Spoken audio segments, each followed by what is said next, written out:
Okay, this is Sean McLean talking a little bit about some delivery tips in the virtual instructor-led environment.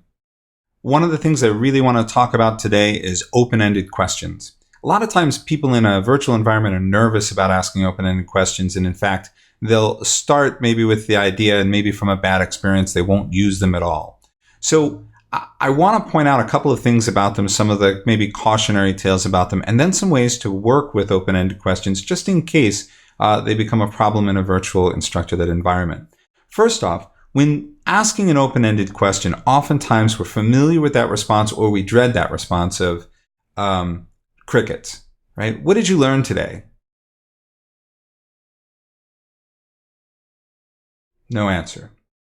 I want to point out a couple of things that can happen with open-ended questions. If they're wide open like that, we run into several things that can be going on. First off, remember that participants don't have the same degree of familiarity all the time in the virtual environment that you do. They may be struggling to find the key to open the chat or the way to open the mic. They may be used to WebEx and not Zoom, or AdobeConnect and not WebEx, or never have done a Hangout before. Whichever environment you're using, they may be still trying to get to the thing to respond. So that pause may need to be really long. And for the rest of the participants, it will feel really long and awkward because they're waiting to see if anyone else is answering. So in a virtual environment, sometimes that can cause issues with the open-ended question. Another element that kind of mixes in with the open-ended questions in virtual, and let's face it and be honest, we all don't have 100% of our attention 100% of the time in a virtual instructor-led training session or class. Oftentimes we're paying attention to more than one thing, and this kind of only compounds that aspect of, I caught some of the question but not all of it, so I'm going to wait to see if anyone else responds. Meanwhile, that other person is looking for the chat, and then we all go, I don't want to answer it. The other thing that can sometimes happen with these open-ended questions is they might be perceived as kind of a challenge, not a good one, because we know that we're, as participants, we're supposed to be paying active attention. But if the question comes quickly, or we didn't understand it, or we're not sure, and we're fumbling for the chat, and we can't figure out how to get to the mic, and we're not sure whether we're supposed to chat the answer or mic the answer, but we're not sure what it was anyway, we start to feel a little uncomfortable, and we may feel challenged by the facilitator, and maybe not in a good way. That kind of challenge or element can almost be seen as a threat, which can further discourage people from answering those questions. Now, in that long pause, this kind of open-ended question can get worse, because then what tends to happen is the facilitator after a long pause will answer the question themselves. Well, we learned these three things. And that kind of sets us up for what I like to think of as the Bueller effect, right? What is the answer? Everyone, Bueller? And then moves on with the next answer. And that once we do that, what we're in effect doing is showing our participants how the class will go, which is that I will ask rhetorical questions and then answer them myself. And in doing that, we find that that can be a very dangerous thing indeed, because then the participants know not to answer. The facilitator feels less and less comfortable. So having talked about some of the risks of them, I don't want to have people not use open-ended questions. They're a very good way to get engagement. But I want to suggest a couple ideas from which you can walk back that open-ended question with a couple of tools or tips. The first one that I would recommend is in the case of an open-ended question like, what did you learn today? We might want to, if we find a long pause, we might want to narrow or refine that pause and give some suggestions for how to answer.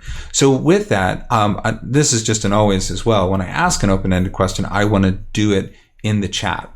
So instead of just how many, what did you learn today?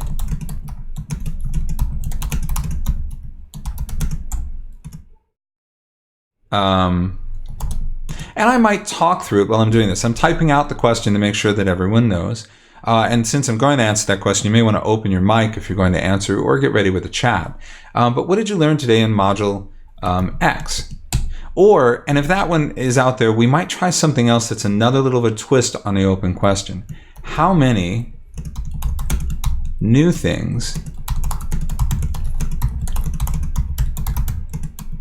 Now, I know a lot of you may be answering in the chat, so I'll give you just a moment to do that, but just type a number, whether you learned 1, 2, 3, or 4 things. in that little technique that I used, what I've done is I've pivoted an open-ended question to one that's not entirely closed, because they can answer in any form that they want, but they're just typing a number. So I've taken some of the burden off of them from having to think through these components.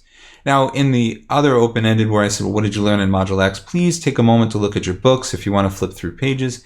Anything's okay, but then I'll also enlist people. Hey, by writing these things down, you may be helping your neighbor remember something that was just on the verge of their memory. So do take a minute to look through the book to see if you can write down what that thing is, or just jot it in the chat. And I'll give you a moment to do that. So it'll be quiet for a few seconds. Now, in a couple of those tips, what I've done is I've left the question open-ended, which then tells the participants that they're going to need to participate. I've made it a little easier for them to answer, but I've also given them the warning that there's going to be a long silence so that they're ready for it and not intimidated by it, and given them some directions to which they can answer.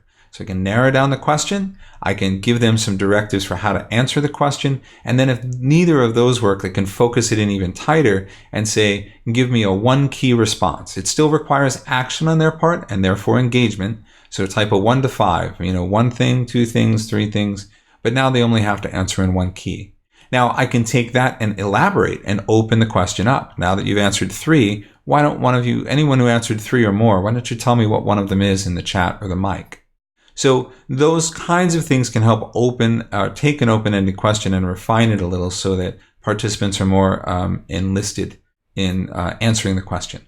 The last one I want to point to, and this one's a little tricky, so I want to be careful with it, is if I have to go back and answer the question, myself as the facilitator, I might answer it incorrectly.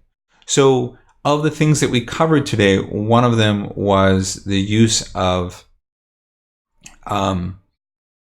abnormal XML document posting, which of course is not really a thing. And I'm hoping at that point to enlist someone who will disagree with me. And then at least I'll know a little about the dynamic of the audience. That's a very dangerous method, but it can be used with care. Sometimes doing that will send more of an antagonistic kind of angle with the audience than you want. And in those kinds of circumstances, I would really encourage people to be really familiar with the audience and really familiar with what their content is and really familiar with what they're doing before they go do it. So we've covered open-ended questions a little bit. We've talked about some of the risks involved, that people can maybe feel a little intimidated, that it can set up that Bueller effect. And then we've talked about some ways to walk back from those, to narrow down your question and give suggestions for how people can answer, and also enlist their participation by telling them the benefit. By filling this out, you might be giving your colleague the one tip that they were just about to forget. So go ahead and add that in if you at all can. Or if those ways don't work, we can narrow it down even further by having the participants able to answer by just a one key answer. Everybody who agrees with this, type X. Or if you don't, type Y, and if you're completely lost, type Z. But by typing that, it gives them a format that they can answer back easily if it's the virtual environment that's causing some angst. And then finally and lastly, as a tip, consider possibly, very heavily on the possibly, throwing out something that's actually incorrect, just to see if that's, people are just really not there. And in those cases, be willing, if no one catches that what you gave was a wrong thing, to extend yourself and maybe address the problem and go, look, as participants, I need somebody to reply, if at all possible. I want to know what I can do, because it's clear that it doesn't seem as if everybody's able to be getting the information. If there's a way that I can help, please put that in the chat as well. That way you've kind of walked through those answers. So I hope those tips are helpful. And with that, we'll see if we can get some other tips out there and recorded. Thanks.